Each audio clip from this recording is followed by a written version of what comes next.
Λοιπόν, εδώ ο Τσόπο θα κάνει 2 κολπάκια με χαρτιά. Ξεκινάμε το πρώτο. Λοιπόν, θα κόψουμε.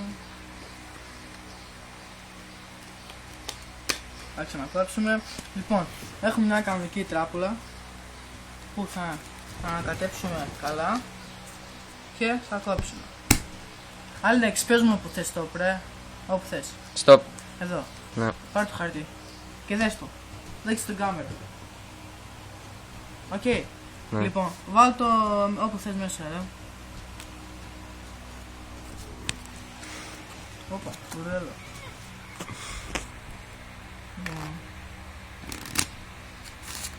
Να κατέψουμε, κόψουμε. Όπου θες είναι γουρδέλο. Και το χαρτί. Λοιπόν, είναι αυτό ρε. Ναι. Πάμε το άλλο κόλπο. Πάμε άλλο κόλπο λοιπόν. Έχουμε 6, 7, 8, 9 και 4 παπάδες. Λοιπόν, Δείξτε τα μία. Να ρε. 6, 7, 8, 9 και 4 παπάδες. Εντάξει. Λοιπόν, θα κάνουμε ένα κολπάκι. Έχουμε 6, 7, 8 και 9.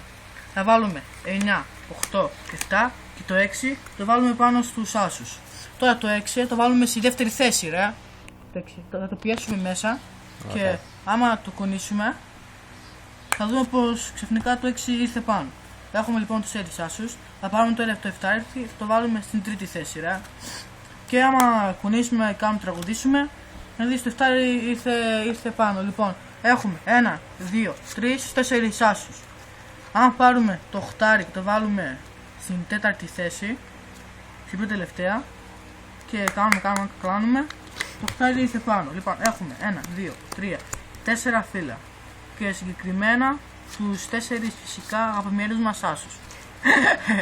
Λοιπόν, αν βάλουμε τους 4 άσους πάνω στο 9, πάνω, πως το 9 ήρθε εδώ και όλα κομπλέ. Αυτό. Αυτό τι, θες κι άλλο? Όχι.